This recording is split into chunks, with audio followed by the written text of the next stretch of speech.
Mike G of the brand new Locked On UCF podcast. Is it time to make a change of the head coach in Orlando? No. Okay. No. You let it breathe there for a second. Yeah. No. And look, Gus Malzahn, they knew what they were getting into when they hired Gus Malzahn. And college football, again, he came in and the landscape is changing. Hell, his conference is changing. A lot of things are changing. You got to give him time to figure this out. But from a pure financial standpoint, Drake, UCF can't afford it. Right? They can't afford to fire Gus Malzahn right now. So his Achilles heel, what he's got to do is he's got to get in the portal and he's got to find his quarterback. They bet the farm on KJ Jefferson. A lot of UCF fans have been in my mentions saying, look, he messed up with KJ Jefferson. Welcome to college football. That's college football today, right now. There have been a lot of teams who have gone to the portal, spent a bunch of money to bet on a quarterback, and they've missed because elite quarterbacks are not a dime a dozen in college football today. I look at teams like Miami, who hit the jackpot with Cam Ward. Seemingly, that guy is just completely unflappable. Probably one of the best, if not the best, quarterback gets in the portal. Now, can Gus Malzahn make UCF a destination, like a attractive destination for a top portal QB? It feels like this team is one QB away from, instead of sitting here at 3-4, maybe sitting here at 6-1 and being in the position that Kansas State is in right now in the Big 12. But it absolutely has been quarterback. They tried EJ Colson for, rotating those guys for a half. And then eventually they just went to Ja'Cory Brown. But he's limited and you managed him and he hasn't been good with his arm so far. So can he create that for you over the back half of this season and get you to a place where you got to go out and you got to find your quarterback of the future? In today's college football, it is really, really hard to win championships without dynamic quarterback play. Hear me out. Show me the examples of teams that are doing that consistently. Either guys are absolutely dynamite with their arm, or you've got dual threat guys who seem to just be emerging left and right that can get the job done both through the air and on the ground. I would say the last good example we had of a team, not maybe having super dynamic quarterback play and winning a championship was last year, Michigan. Yeah, at Michigan. Back before that, think about the Bryce Youngs and the guys who won. Joe Burrow had probably one of the Trevor best Lawrence, teams. Oh yeah, I mean, just absolutely dynamite quarterbacks there. Jalen Hurts, who is now practically NFL MVP conversation. It feels like last year. I think that's always going back to Auburn. That has been Gus Malzahn's Achilles heel.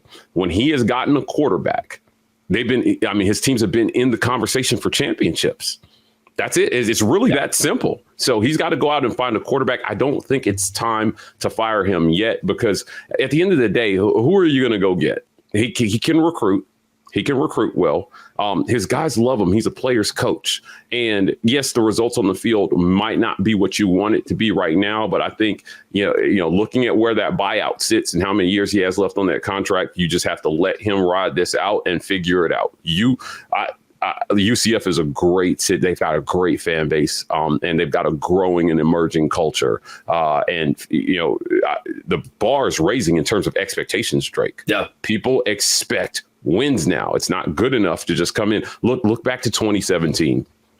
They won every game in 2017. As a matter of fact, they waxed Auburn, who I've covered for a long time, in that bowl game. Absolutely. They took them to task, right? They have the ability to be one of those names in the conversation every single year, especially now that you can get 12 teams into a playoff. Gus Malzahn can get you there. As a matter of fact, if a 12-team playoff existed over the last, the inception of college football playoff, Gus would have had like 5 or 6 teams in it. Yeah. There's not a lot of coaches that can get that done, and he is still one of them. So, no, I don't think it's time to fire Gus. I think you got to hold on to him and you got to see what he can do.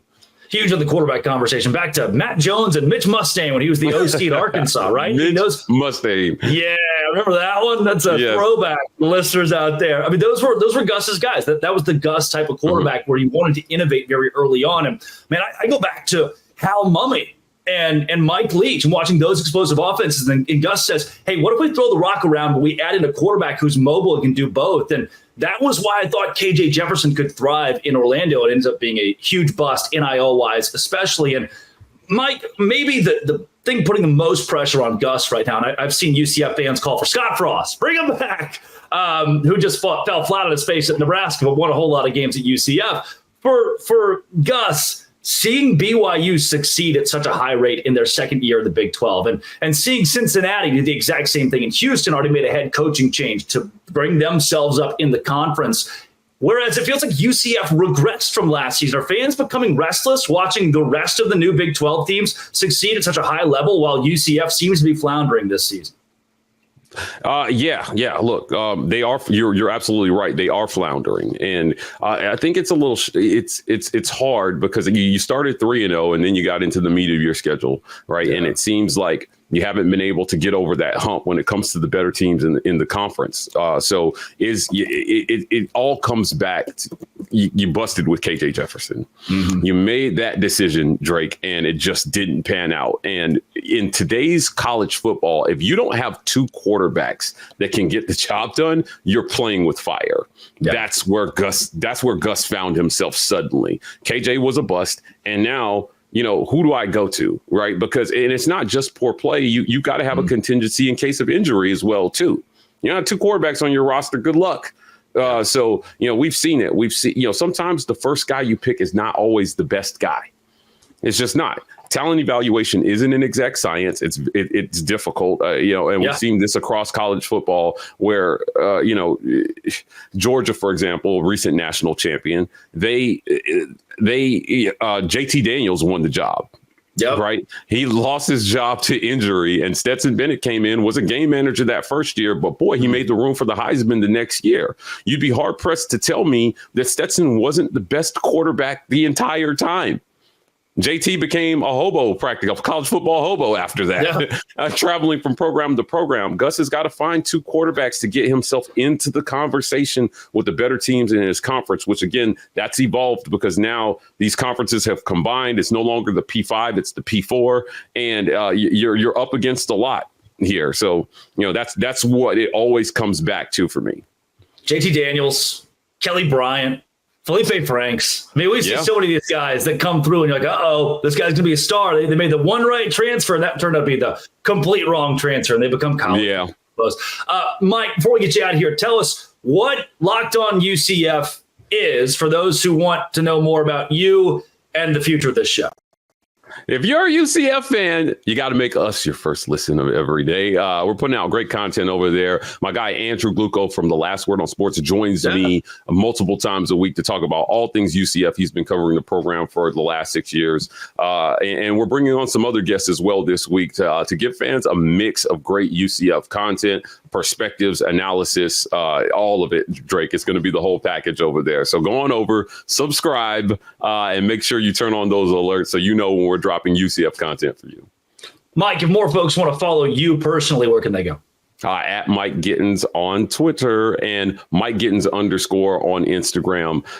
Like I said, I've covered, you mentioned it a bunch of times here. I've covered college football here for the last few years. I've covered it all. So happy to have joined the Locked On Network to bring fans something maybe they've never seen from UCF. We've got some connections down there. My guy Trevon Reed is going to be joining the show there. He's on Gus's coaching staff, and the director of high school recruiting, Jarris McIntyre, is going to join to talk a little bit in the offseason about what UCF is doing in recruiting. So follow me at Mike Gittins on Twitter to make sure you don't miss a thing. Love it.